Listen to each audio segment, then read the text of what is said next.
Welcome back to Global News, a place where you can find all kinds of news, politics, hot gist all over the world.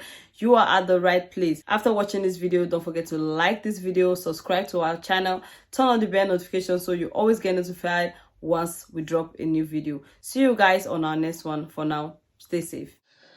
There's been this debate within the People's Democratic Party, which generated a lot of controversies on the kind of candidate or the kind of character that the party should put forward for the 2023 presidential election. Some have argued that age should be a major consideration, while others disagree. Well, the man who had caused this trouble is not the first time he's causing trouble in that regard. I have two gentlemen here. Kasim Afegbua is the person I'm making reference to.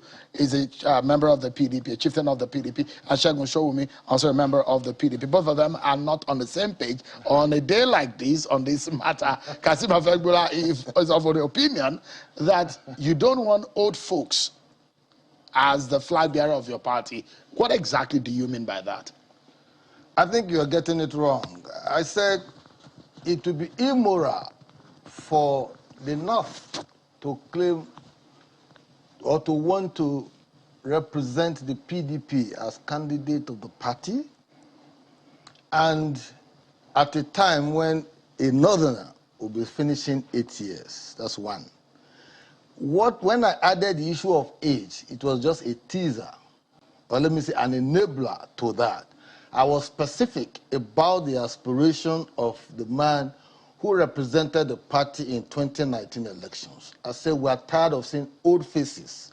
From 1990 up till 2019, Alhaji Atiku Abubakar has been contesting for president. Is there anything wrong in that? No, there's nothing wrong, but for God's sake, the PDP must change its strategy.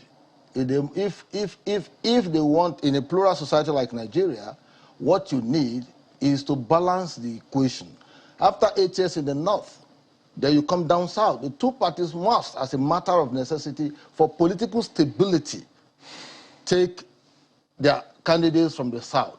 Because if you don't balance these arts with the kind of polarization we see in the country, chances are that there must be some kind of implosion. That Let me ask you a direct question. Yes. Do you have anything against Atiku Abubakar? Not at all. This is not a personal fight. For God's sake. No, but you specifically, you mentioned his name specifically. Yes. That means you have something against his candidacy. It shouldn't at this age. It will be 77 in 2023 when the elections will come. If peradventure he wins, he will be finishing his first term at 81. With the kind of experiences we have seen with a Buhari presidency, that is almost like detained in the Aso Villa, not reaching out to Nigerians, the kind of polarization we have in the country, not connecting on no national conversations. I do not want to see old faces again. I want a young, vibrant Nigerian who can connect the dots and go around the country to assuage the feelings of the people. We are going through very terrible times. And because we're in industries, we need to apply, a deliberate and conscious and sustained effort to ensure that we get the right minds to pilot the affairs of this country. But my underpinning is the fact that Southerner must be president in 2023. You must. You put must. Yes. Must is because you don't have the power. The party. I don't have the power. But allow Nigerians. There are Nigerians who are. But you're a radical, I must say, because you are the one who raised the voice against Uche Secondus and misled your party to that. And we have gotten a very solid leadership. But you are radically also moving against Atiku Abubakar. But let me allow Segun Showumi to react to it. How would you react to what Kasim Afegbua said? Kasim is my friend. I have great sadness that it seems like we have created a culture of not being able to consistently stay with an agenda for a while. And it becomes a little bit more explicit if I haven't campaigned very vigorously like Kazim for Atiku Abubakar just about 3 years ago, being absolutely sure that he has the mental capacity and the health viability to do the job. I think that we cannot come now unless there's overwhelming evidence that he has become infamed, ill, or not so well to say we now are talking about the age question. But that aside, I have looked at this conversation deeply, and I have asked myself often, what does Nigeria need now? I looked at the zoning conversation and I began to see some hypocrisy that must be discussed. We tend to discuss Nigeria as though there are 3 zones in the south and only 1 northern zone. Those who gave us the 6 zones gave us these zones so that no particular side can claim it's bigger or more important than the other. So we have 6 zones in Nigeria, 3 in the south and 3 in the north. In the southern zone of Nigeria, granted, the Southeast has never produced president, and they must naturally be eligible to try. In the northern zone of Nigeria, the South, the Northeast, and the North Central have not produced president in this democracy. They must be given the opportunity and enabling to try. But I weigh everything even deeper on the issue of where is Nigeria now? What kind of skills do you need to run the country? I hold the view that you need someone who understands the country significantly and deeply. You need somebody who can get the job running based on the track record of an understanding of the complexities of how the presidential system works, especially in a democracy. And I began to feel pretty uncomfortable that we are interpreting a lowering of the age in the young to run bill by bringing it down to 35 to mean or to ignorantly assume that we have sealed it at the top. I have looked at many constitutions in the world. I haven't found a single constitution that has a top ceiling. Therefore, in democracy, all persons who feel that they have something to contribute, have the passion and are burning, must first of all not be bullied. They must be allowed to try their luck. When you begin to overemphasize age, you give the impression that you have found me some Obama or some Wizkid. And I have looked around to see what has been the actual conversation in the country. In 2019, a few young people were on the ballot. I didn't see a coalition of people going for them. I saw the Nigerian people looking for more than just age. And therefore, I am not against the young. I'm only saying politics will always be politics.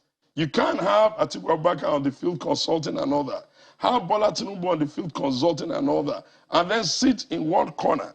You have not taken their medical record. You have not tested that they have the same infirmity like the present president has. We have not found any evidence that things that affect the health of the young exclude the old, or what affects the old exclude the young. We have seen wet trees die while the dry ones are living for long. And then I ask myself, shall we now become a nation that has become stupidified in the most elementary of conversation as against who can get the job done? And in terms of the Southern argument, I cringe when I hear my Southern brothers talk, because I would have expected that if they were so equitable, they ought to be saying, oh, the only place we want to pick a president from is the Southeast, because you cannot come to the table with an argument that the Southwest has not produced president. Neither can you come to the table with an argument that the South has not. But in their hypocrisy, they pretend as if they cannot really point to the Southeast. Instead, they want to create an illusion that it doesn't matter which of the South gets it, so long as none of the North gets it. Whereas, we cannot find evidence that anybody in the northeastern part has gotten it. All right. Neither can we find anybody in the north-central part getting it. Let me bring back Mr. Afegwu. How do you react to what he said? It's countered everything. No. I think Shoumi is trying to be clever by half. How? You see, the point is this, Sheung, it is only equitable, it's only fair, it only amount to justice, natural justice, that after 8 years of President Buhari in the north, presidency should shift to the south. That's one. Two, the Aso Villa should not be a retirement home for the aged.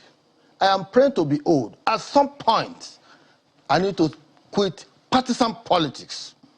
It's the same advice I gave to my boss, IBB. When he clocked 70, I wrote a speech for him. I said, you have to quit partisan politics. Anybody who comes to you, bless them. Because you need to be adding your voice, irrespective of political party, to the national conversation. And he obliged. We issued a statement, he read it at an event, and that was it. That is how to be a statesman. At 77, I don't see the kind of energy that anyone will have to be John Kenton about in a system that is predominantly dysfunctional. He said that what he's bringing to the table. No, there's not anybody is bringing to the table. Forget all this narrative. I was a member of the PDP Presidential Campaign Council in 2019. We campaigned vigorously to market our candidate, Alhaji Atiku Abubakar. After 3 years, you want me to still go back and be campaigning for Atiku Abubakar as a candidate, as an aspirant? That should be like a motion without movement. What I'm saying is simple. See, on the very strong point of natural justice, see this position to the south. Let the south may decide to take southeast. Fantastic. They have some brilliant minds and all of that. We can be south, it can be anybody.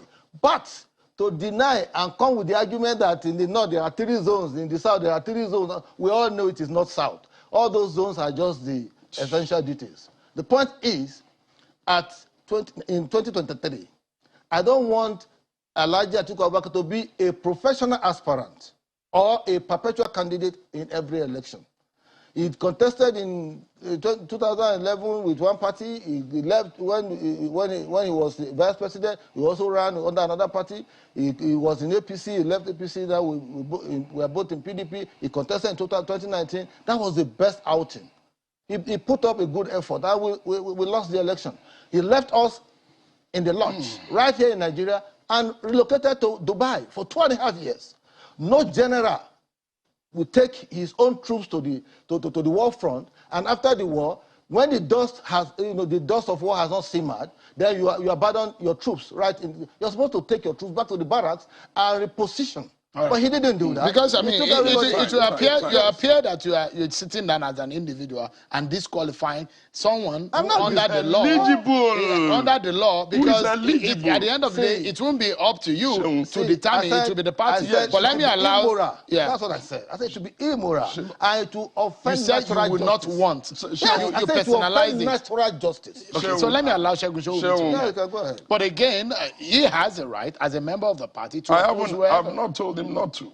Go ahead. I've only said, first of all, let me even go quickly to Atiku went to Dubai. It is the height of political immaturity, meddlesomeness, and irresponsibility to imagine that you are going to be in politics 4 years round the clock, do nothing else, don't go to school, don't get a job, don't do anything, just sit on the same spot and be destabilizing the country. First point. The second problem is that everybody should not be a professional politician without any other thing to do with his time. The third and most important point, Sheung, is this. A democratic leader understands that election ends once it ends. To stay in the country, energize young people to torpedo the country is not the way of someone who loves the country. Why did you go to tribunal? Can you please wait? A general, the tribunal is legal. I didn't interrupt you, Kazim. Go ahead. A general has to understand when the war is won and lost. It is not, I marvel when people quote things they don't even understand the fundamental rudiment of it. A general does not stand in the battlefield when the war is over, screaming, everybody go home. When the election ended, everybody was meant to go back and do something else until it is time for another election. So that explains the reason why your principal went to Dubai for 2.5 years? He went to Dubai, got another degree in new knowledge. He went to Dubai, reviewed what's going on in the world. Let me shock you something. I asked Atiku sometimes today, I said, Your Excellency, this conversation on subsidy, tell me, what do you see today? Because it appears as if it's neither here nor there. You know what he said? Only a brilliant mind can answer that without beating an eyelid. He said, Shegun, the whole business of removing subsidy must be done in stages. In our time, we had done 2 of the stages before my boss took over and we couldn't complete the remaining. We cannot burn money under a conversation that we all know is infested with corruption. Now, the point I'm making to you is this. A leader has to come to the table with ideas. The presidency of Nigeria is not a kindergarten for children to learn. That's number one. Just hold on. Number two, one more point. The presidency of Nigeria is not a stone quarry where men are expected to be using their hands to break stones.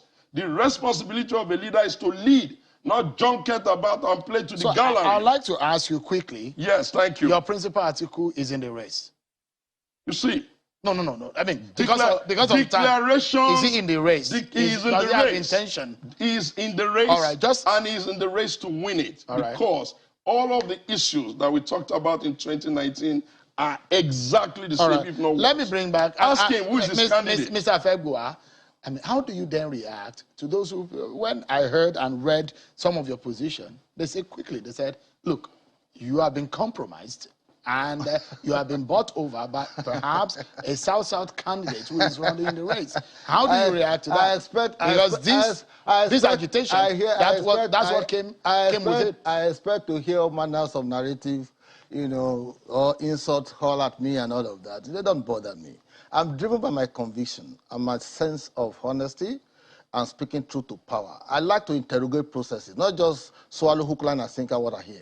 Even the response he said that his principal gave on the subsidy is not a response that shows capacity. Really? Let me tell you. Explain subsidy. When you say subsidy, as a country, yes, you are saying he said they have done 2 stages and the other one fested with corruption. The only reason why we are discussing subsidy is because there is no system in place. You have to place a system that will checkmate corrupt practices and sub-practices of the We need to close now, gentlemen, because we are totally out of time. Just a moment. The question I like, who are you supporting in your party?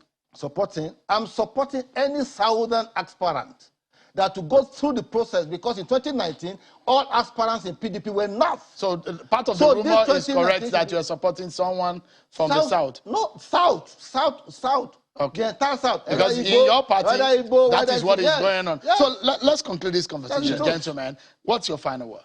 My final word is that subsidy removal is not a solution. What you should do is put the system. We're not discussing that stuff. Yes, I know. So the point you're making is about the candidate of the flag bearers. Yes. My point is, my final conclusion is that, for God's sake, we are tired of seeing these old faces. Particularly faces that have featured prominently in our political process, still seeking to preside over us. The Aso Villa is not a retirement home for the aged. I pray to be old, God grant them good health. Please, they should sit back, watch us from the back, and give us guidance. You have 30 seconds, Mr. Oshowomi. We need to Democracy does not work on the principle of bullying anyone who has an intention. The rules are clear. Every person above the age of 35 who thinks he has something to bring to the table is eligible to contest. The decision of who will lead is purely with the Nigerian people. And I recommend Atiku to them very vehemently. Thank you so much, gentlemen. Segun Oshowomi, a member of the PDP, and Kasema Fegua. Interestingly, both of them worked on the same table for Atiku Abubakar in 2019. But now you're not agreeing on that point. But that's how we close the show tonight, everyone. Many thanks for watching.